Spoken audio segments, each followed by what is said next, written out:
조국 전 장관이 김어준의 뉴스공장에 출연을 했습니다. 그러면서 일단은 김어준 공장장은 지금 벌어지고 있는 이 현안들에 대한 법적인 해석, 법리적 해석을 부탁을 했고 그 부분들을 좀 짚어주셨는데 확실히 대한민국 형법 1인자다운 그런 명쾌한 해석들이 있었어요. 알아듣기 쉽게 정말 해석을 잘해주셨다. 먼저 하나씩 좀 짚어보면 지금 방심이가 유튜브 잡겠다고 나서고 있는 것 아닙니까? 그래서 이 인터넷 언론 규제에 대해서 형법학자 조국이 바라보는 시각 이거를 좀 해석을 좀 부탁을 했는데 방심이가 유튜브 채널 통신심의 대상 여부 자 이거를 지금 가능하다 해놓고 자기네들이 하겠다는 거 아닙니까? 자 근데 이게 자체 법무팀에서 먼저 해봤을 때 불가능하다라는 게 먼저 나왔었어. 그잖아요?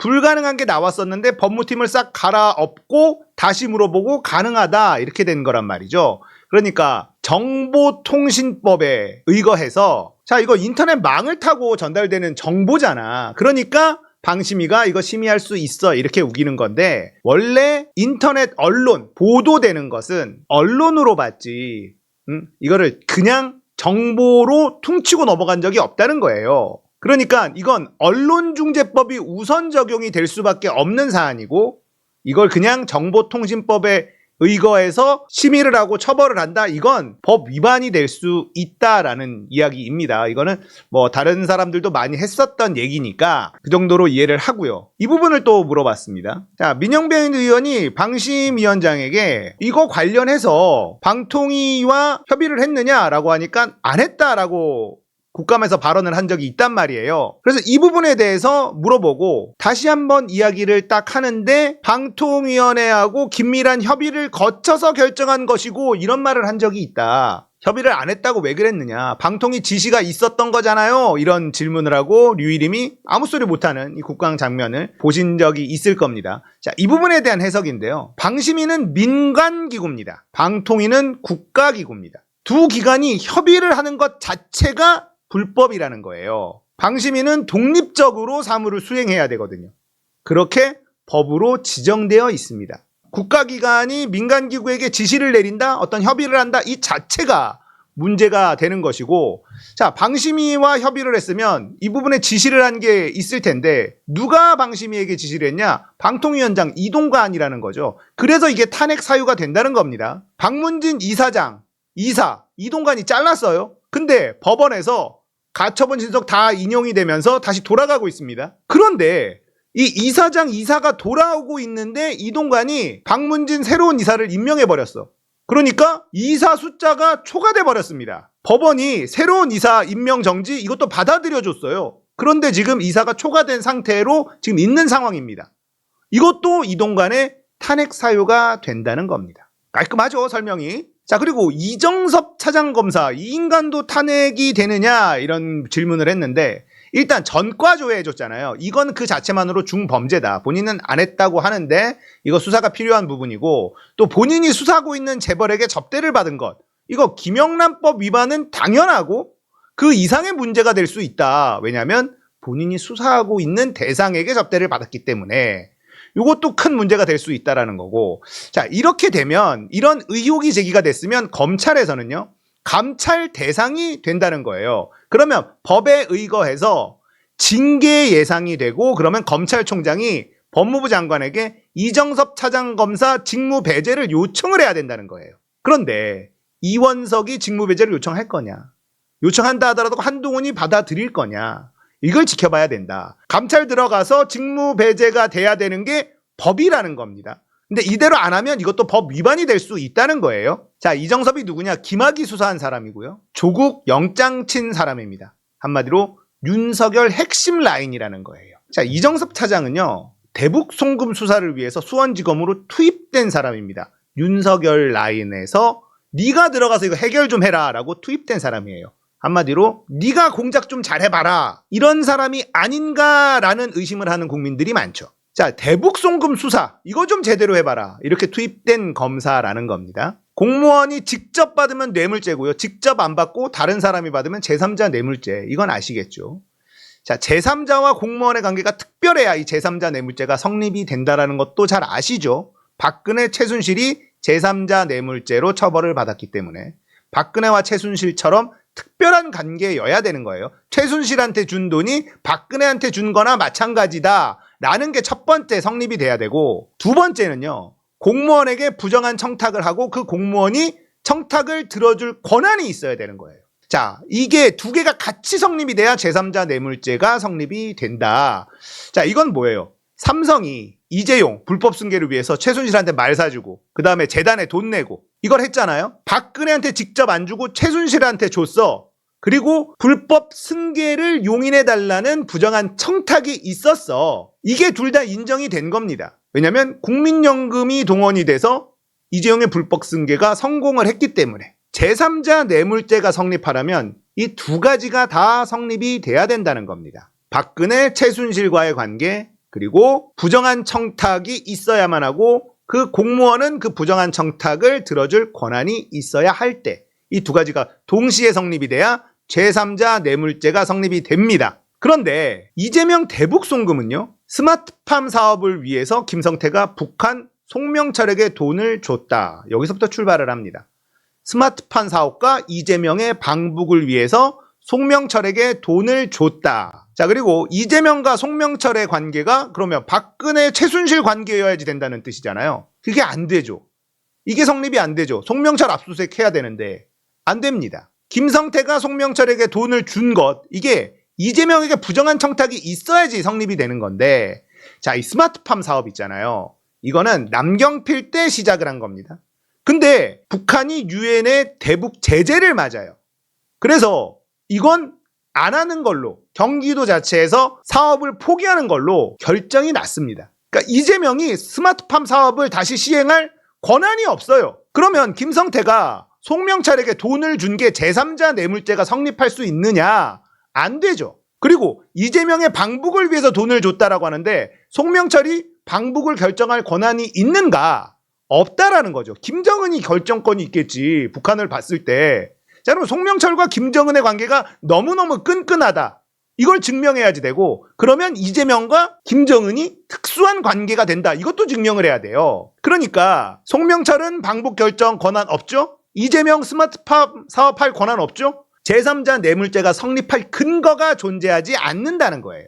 그리고 김성태의 진술, 그리고 김성태의 공소장도 문제가 있는데, 1차 공소장에서는 김성태가 마카오에서 송명철한테 돈 줬다 이렇게 써져 있다가 바뀝니다. 공소장에 한번 광저우에서 송명철에게 돈을 줬다고 바뀌어요.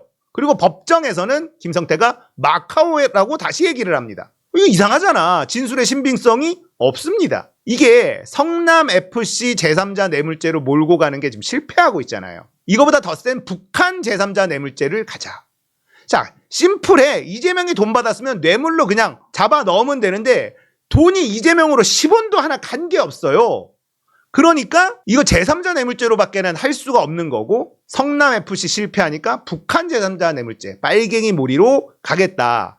그러니까 조국 전 장관이 법 전문가로서 이걸 들여다봤을 때 이 재판 최소 5년은 간다. 무죄가 나더라도 검찰은 소기의 목적을 달성하는 것 아니냐. 이재명 소환하고 포토라인에 세우고 계속해서 북한 몰이하면서 정치적으로 이용하려고 말도 안 되는, 법적으로 말도 안 되는 걸로 지금 기소를 하고, 이거를 하려고 투입시킨 사람이 이정섭 차장검사 아니냐, 이런 이야기를 했습니다. 자, 그리고 양평고속도로에 대해서 김어준 공장장이 물어봅니다. 그러니까 이렇게 얘기를 해요. 법적인 문제 이전에 양평군에 있는 이 땅이 김정숙 여사의 것이었다면, 김혜경 여사의 것이었다면, 정경심 교수의 것이었다면 어떻게 됐을까?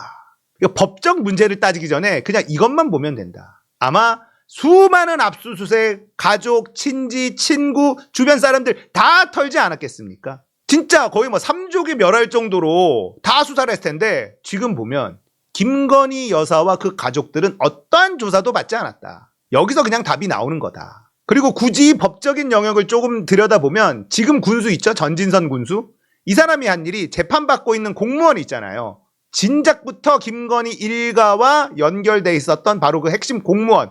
이 사람 재판받고 있는데 직무 배제를 시킨 게 아니라 승진을 시켰어요. 윤석열의 특징인데요. 해병대 사단장 있죠? 이 인간 승진시키려고 했어요. 윤석열이. 아시죠? 뉴스 보셨죠? 이 사단장을 승진시키려고 했는데 본인이 지금은 아닙니다라고 거부했어. 얘네들은 문제가 생기고 뭔가 처벌을 받을 만한 위기에 오면 승진을 시켜버려요. 그러면서 대통령 의중이 뭔지 알겠지? 사법부에 압박을 넣는 겁니다. 재판 똑바로 해라. 이런 식으로 간단 말이야. 이게 한두 건이 아니야. 손준성 재판받고 있는데 승진시켰지. 양평군 공무원 재판받고 있는데 승진시켰지.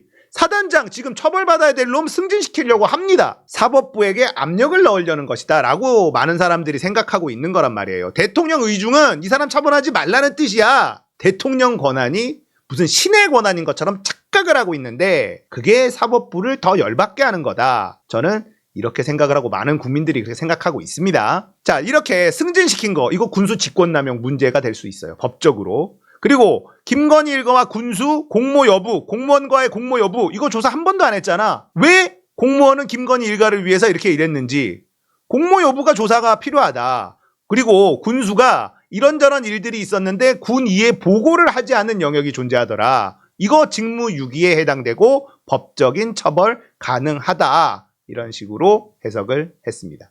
자, 총선 출마 여부. 가족 전체가 도륙, 받아들여지지 않았던 소명과 호소 이렇게 얘기가 나왔었고요. 현행 법 체계 내에서 자신의 소명이 받아들여지지 않았을 때 비법률적인 방식으로 명예를 회복하는 길을 찾을 수밖에 없다. 재판 과정, 지금 재판을 받고 있기 때문에 이 재판 과정에서 법률적인 방식의 소명에 최선을 다할 것이다. 그것이 되지 않았을 경우 사회적, 정치적, 비법률적 방식을 고민해 볼 것이다. 이렇게 얘기를 했는데 일단은 출마를 확정지은 상황은 아닙니다. 그러나 출마할 수도 있다. 이렇게 느껴지는 이런 발언이었죠. 조국 전 장관의 출마에 대한 개인적인 의견이에요. 일단 조국은 보궐선거 출마해야 됩니다. 이번 총선에 바로 출마하면 안 된다. 왜냐? 이번 선거는 윤석열의 심판 구도로 치러져야 돼요. 그런데 조국이 등판을 한다? 이러면 문재인 대 반문재인 구도가 살아납니다. 윤석열 심판 구도로 총선이 치러져야 되는데 조국이 등판한다 그러면 저쪽 세력, 보수라는 것들이 엄청나게 결집할 수가 있어요. 왜냐? 지금 윤석열이 개삽질을 하고 있어가지고 지금 반윤들이 막 나타나고 있는 상황이잖아요. 그런데 조국이 등판하면 이건 못 참지.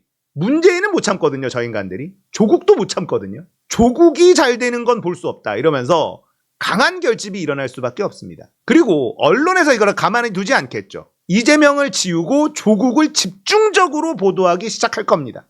그 판이 이재명 대 윤석열의 판에서 조국의 판으로 바뀌어버려요. 언론이 그렇게 만들 거고. 자, 그렇게 되면 승리한다 하더라도 이번 총선 이긴다 하더라도 이재명이 사라집니다. 조국을 언론이 집중 조명을 하고 계속해서 몰고 가고 이기면 조국만 남는 거예요. 거기다가 지금도 채팅창에 계속 나오고 있는데 조국 등판하면 문재인, 이재명 갈라치기 여론이 급부상합니다. 조국이 등판하는 건 문재인의 지시를 받은 것이다. 이재명을 죽이라고. 이런 여론이 나와요. 이 지금 채팅창에도 나오고 있죠. 분명한 건요. 조국 주변에 출마를 부추기는 사람들이 굉장히 많습니다. 조국을 공격하는 사람들이 늘어날 수밖에 없습니다. 저거 문재인의 지시로 이재명 죽이라는 특명을 받고 내려온 사람이다. 조국 저거 죽여야 된다. 이런단 말이에요. 조국을 공격하는 사람들이 늘어나잖아요. 그럼 우리 진영에 큰 상처를 남길 수밖에 없습니다. 자, 여러 가지로 조국 전 장관은 이번 총선에 출마해서는 안 돼요. 그리고 조국 전 장관과 이재명 대표는요. 검찰에게 도륙당한 동병상련의 그런 사이예요. 정치인이 되는 건 찬성이에요. 조국은 정치적으로 명예회복을 해야 된다? 찬성입니다. 지금 총선에 출마하는 건 우리 진영에 너무 큰 상처를 남길 수밖에 없습니다. 윤석열 심판이 이 구도로 선거를 치러야 되는데 구도가 흔들리면 모든 전략이 무용지물이 됩니다. 조국이 좋은 사람이라는 거 우리가 다 알고 있는 겁니다. 하지만 이번 총선에 나온 순간 조국은 악마가 될 거예요. 그러면 우리끼리 싸울 겁니다. 니들이 뭔데 조국을 욕하느냐. 조국 저거는 문재인 지령을 받고 이재명 죽이러 온 암살자다. 이렇게 우리끼리 큰 상처가 남을 수밖에 없어요. 그래서 조국 전 장관의 정치인의 변신 이거는 저는 대환영합니다. 출마는 보궐선거에 하시면 돼요. 이번 총선 이재명으로 치르고 윤석열 심판구도로 이번 총선 대승하고 분명히 보궐자리 나온단 말입니다. 보궐선거로 나오면 훨씬 더 세져요. 이재명과 조국이 한자리에 서면 이거는 엄청난 위력을 발휘할 수가 있습니다. 그런데 이번 총선에 나오면 큰일 나요. 이재명 대표와 조국이 같은 자리에 서 있는 그림은요, 우리 진영에 진짜 큰 위로가 될 거예요. 검찰에게, 윤석열과 한동훈에게 엄청난 핍박을 받은 두 인물 아닙니까? 저는 출마하지 않는다. 한 표 던집니다. 주변에서 아무리 뻔뿌질하는 사람이 있다 하더라도 조국이라는 사람이 권력 욕심이 엄청난 사람도 아니고 사익보다는 공익 추구형 인간이기 때문에 이번 총선에 출마하지는 않을 것이다.